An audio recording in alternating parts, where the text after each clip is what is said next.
Mi tío me ofreció trabajo, pero era para borrarme del testamento. Desde chico, mi familia me enseñó a mantenerme al margen. No era que me despreciaran abiertamente, pero todo era una coreografía de distancia discreta.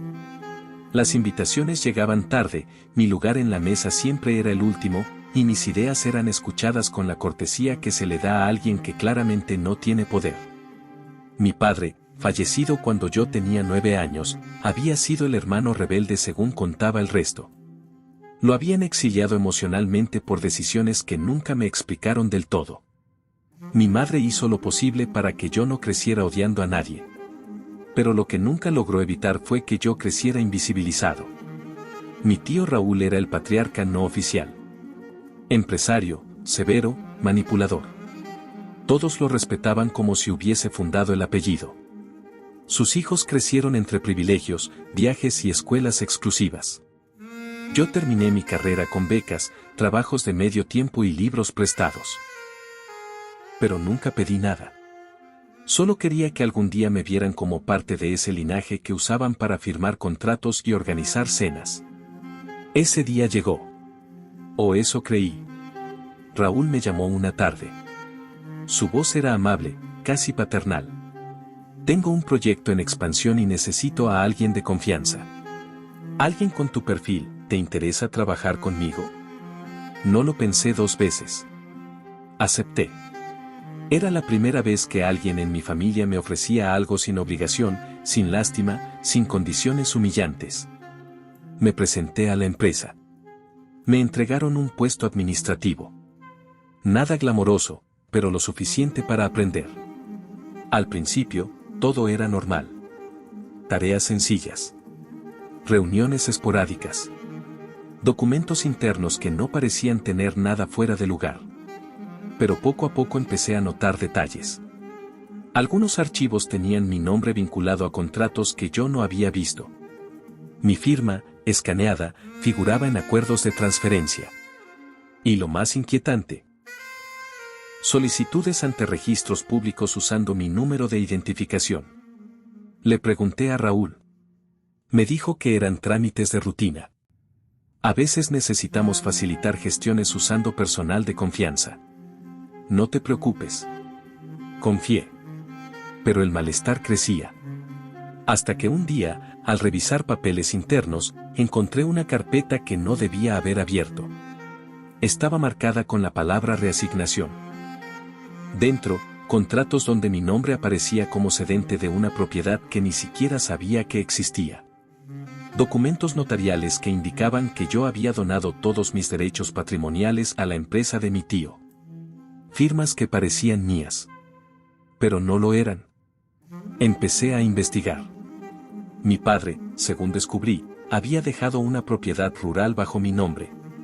Una herencia pequeña, sí, pero con valor legal. Nunca me lo dijeron. Nunca me hablaron de ella. La habían dejado dormida en los registros. Hasta ahora. Raúl estaba usando su influencia para transferir todo a nombre de terceros. Y lo peor, en los documentos, yo aparecía como empleado beneficiado, renunciando a todo por gratitud. No entendía. ¿Por qué? ¿Qué ganaba con eso? Consulté a un abogado. Le mostré los papeles. Me dijo algo que me fracturó. Están borrándote. Legalmente. Si estos contratos se ejecutan, tu herencia desaparece. Me temblaron las manos. Iniciamos el proceso para frenar todo. Reunimos pruebas. Solicité revisiones. Me enfrenté a un muro de tecnicismos. Pero el abogado encontró algo más. Una firma específica. En los papeles, alguien había validado mi supuesta donación. Era su hijo. Mi primo Mauro. El mismo que nunca me dirigía la palabra. Era el testigo legal. Ahí supe que el plan no era solo de Raúl. Era de toda una estructura familiar. Me estaban eliminando del legado que mi padre había dejado. En silencio. Legalmente. Con elegancia. El abogado me preguntó si quería ir más lejos. Podemos denunciarlo por falsificación, fraude patrimonial, abuso de confianza. Dije que sí. Pero antes, decidí hablar con Mauro. Lo cité. Aceptó. Nos sentamos en un café. Le pregunté por qué. Me miró sin culpa. Papá dice que tu padre eligió irse. Que dejó el apellido. Que si tú apareces ahora reclamando, estás traicionando ese abandono. Le respondí que mi padre no había abandonado. Lo expulsaron. Eso no cambia que todo lo que hay ahora no es tuyo, dijo. Yo sonreí. Porque en ese momento supe algo que él no. La investigación había revelado una cláusula en el testamento de mi padre. Una cláusula que nadie conocía. Una que había quedado enterrada por años. Una que decía: mi único heredero legítimo será aquel que lleve mi nombre completo y jamás firme renuncia alguna, por voluntad o manipulación. Y ese heredero, era yo. El abogado ya había activado la cláusula. Pero preferí no decírselo aún. Preferí que pensara que su estrategia funcionaba. Porque a veces, el silencio es el mejor veneno. Después de descubrir la cláusula secreta en el testamento de mi padre, algo en mí dejó de temblar. Ya no era el hijo relegado, ni el empleado de confianza que movía papeles ajenos. Era el heredero legítimo. Legal. Inamovible. Pero en vez de explotar la victoria, decidí jugar al silencio un poco más. Porque mientras ellos celebraban su aparente éxito, yo preparaba el contragolpe. El abogado me pidió calma. Me dijo que la cláusula era válida, pero que su ejecución requería una notificación formal, revisión registral y aviso directo a la familia. Accedí, pero con condiciones. Quería estar presente cuando lo supieran. Quería ver sus rostros. No por venganza, por memoria. Raúl, como era de esperarse, comenzó a mover fichas en cuanto notó que algo no cuadraba. Me pidió que firmara otro documento. Decía que era una actualización interna para proteger el patrimonio compartido. Pero el lenguaje era turbio. Fraudes sutiles disfrazados de mejoras administrativas. Me negué. Al día siguiente, me llegó una advertencia laboral: incumplimiento de tareas, mal uso de recursos, falta de compromiso. Todo falso. Pero el objetivo era claro: crear un historial para poder despedirme y cerrar mi acceso a documentos y canales internos. Entonces, el abogado me sugirió el siguiente paso: solicitar una auditoría notarial externa. Una herramienta que, bajo la cláusula del testamento, me permitía revisar cada movimiento patrimonial que afectara mi nombre. Se activó. Y ahí salió todo. Contratos de cesión voluntaria firmados en fechas donde yo ni siquiera estaba en la empresa.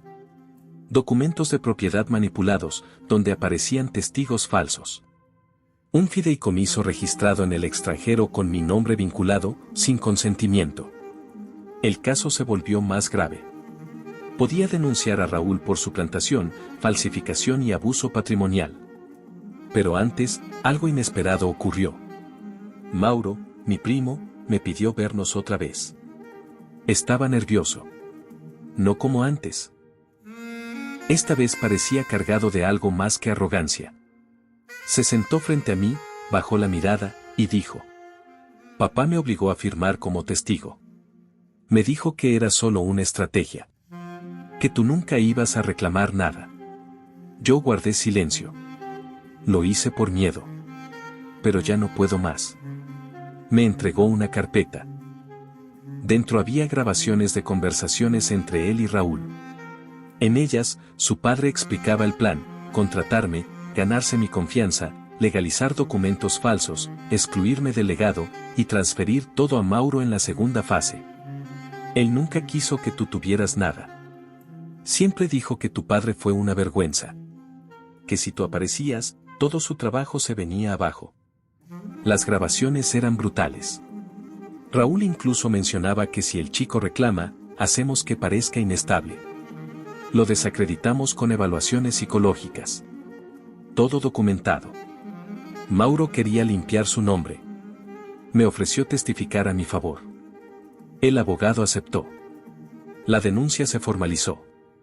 El caso se convirtió en investigación penal. Lo más impactante fue cuando el tribunal notificó a Raúl. Su rostro, esa máscara de superioridad que siempre lucía como una medalla, se derrumbó. Intentó alegar confusión. Todo fue un malentendido laboral. Pero las grabaciones, los documentos, la cláusula, la auditoría, no dejaban espacio para mentiras. El juez dictó suspensión de actividades empresariales y congelamiento temporal de activos vinculados al fraude. Raúl fue citado a audiencia. Y yo, fui reconocido como heredero completo del patrimonio de mi padre. Pero el golpe más fuerte aún no se había dado. Porque entre los papeles que Mauro entregó, había uno que nadie había leído. Un borrador de testamento paralelo. En él, Raúl había escrito: si el chico no firma voluntariamente, tenemos alternativas. La sangre no basta. El apellido puede rediseñarse. Una frase perturbadora. Porque revelaba que lo que querían no era solo borrar mi herencia. Querían reescribir mi existencia. Cuando descubrimos el borrador de testamento paralelo y la frase donde Raúl decía que el apellido puede rediseñarse, entendí que su ambición no tenía límites. No le bastaba con borrar mi herencia, quería alterar mi identidad, reescribir quién era yo en esta familia como si fuera un documento más que podía editar, tachar, archivar. El tribunal citó a Raúl nuevamente, esta vez con nuevos cargos: falsificación agravada, fraude patrimonial con fines hereditarios y suplantación de identidad con premeditación. Mauro testificó en mi favor. No lo hizo por heroísmo, sino por necesidad. Sabía que seguir encubriendo a su padre lo arrastraría a él también. Su testimonio fue directo, sin adornos. Reveló cómo su padre había planeado neutralizarme desde el momento en que me contrató, usando el trabajo como disfraz, los contratos como mordaza y la confianza como herramienta de exterminio legal. La audiencia fue intensa. Raúl intentó desviar todo. Ese chico vino aquí por dinero. Está manipulando a todos. Su padre eligió dejar el apellido. Yo solo protegí lo que construí. Pero el juez interrumpió. Usted no protegió. Usted borró. Y el silencio no es defensa cuando se redacta como estrategia. Las pruebas eran incontestables. Las grabaciones, los documentos manipulados, las fechas, el testamento original, la cláusula, el borrador alterno. Cada pedazo de evidencia formaba un retrato de cinismo metódico. Lo habían planeado como un proyecto empresarial. Yo era la variable a eliminar. El tribunal falló a mi favor. Se anuló todo documento fraudulento. Se activó la herencia completa según el testamento de mi padre. Raúl fue condenado a pena conmutada, evitó prisión por edad, pero recibió sanción económica, pérdida de cargos empresariales y exclusión temporal de registros notariales. Yo recibí la propiedad, los activos originales y algo más importante, visibilidad. Por primera vez, aparecía en la historia familiar como algo más que un apellido en la sombra. Pero el golpe final no fue judicial. Fue emocional. A la semana de la audiencia, recibí una carta de Raúl. Escrita a mano. Breve. Cínica. Te saliste con la tuya. Pero recuerda que la herencia no hace al hijo. El apellido puede pesar más que cualquier firma. Nos vemos cuando entiendas eso. No le respondí. Porque entendí que la justicia no era solo recuperar lo que era mío. Era cortar el ciclo. El ciclo de manipulaciones que convirtió a la sangre en moneda. El ciclo de silencios que disfrazaron exclusiones como decisiones nobles. El ciclo que me hizo creer que pertenecer significaba callar. Con los recursos recuperados, decidí crear algo diferente. Un archivo. Una especie de memoria legal. Un sitio donde cualquier joven que haya sido manipulado por su familia pueda encontrar herramientas, ejemplos, caminos. Lo llamé Legado Justo. Y en la introducción escribí: mi tío me ofreció trabajo. Pero su verdadero plan era robarme el apellido. Hoy lo uso para construir el tipo de familia que no requiere sangre para respetar. Desde entonces, Mauro cortó relación con su padre. Empezó de cero. A veces me escribe. Compartimos el apellido, pero no la historia. Y yo, vivo en la propiedad rural que mi padre me dejó. rodeado de árboles. Donde aprendí que a veces las raíces más profundas no están en lo que heredas, sino en lo que defiendes.